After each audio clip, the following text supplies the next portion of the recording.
mag-uuma sa Barangay Mandi sa Sindangan, mi harvest og tilapia pinaagi sa Egbo program. Sayro nato ang dugang detalye sa report ni Lorvie Cabilin.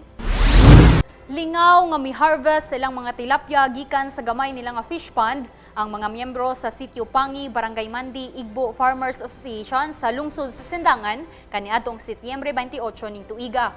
Mikabat og 62 kilo sa tilapia ang kinatibuk-an nila nga na-harvest, din kini mihalin og kapin 8,000.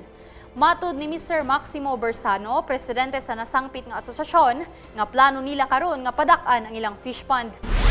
Amo ra untang gisulayan nga gamay kayo nga pispan pero sa kaluoy sa Ginoo daghan ang among nakuha gani inyong nakita karon nga uban nga gisulod nagpom uban usab sa akong mga membro nga ania dinhi ako nagpasalamat sa ilaha pong pagtabang no isip kami nagkasabot nga magbuhat ining gamay nga pispan.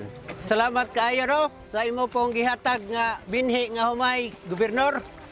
Ania man pud mig gamay nga komunal nga basakan uban usab sa amoang manukan nga imuha gihapong gihatag namo. Daghan kayong salamat Gobernador Bertoy. Salamat sa imong ayuda. Nasayran nga gawa sa maong tilapyahan, nakadawat sab sila og mga bisayang manok alang sa ilang manukan, ingon man binhi sa umhay din kini ilang gitanom sa ilang 5 ka kahon nga komunal nga basakan.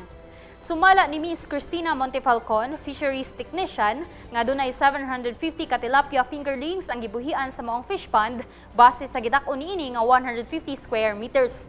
Dugang niya nga misubra ang halin niini sa 6,000 nga target income sa farm plan. Miuban sa pagsaksi ning lokal nga prensa sa maong kalihukan sila Jerry Espinas og Saher Hamok, mga community organizers sa Igbo program.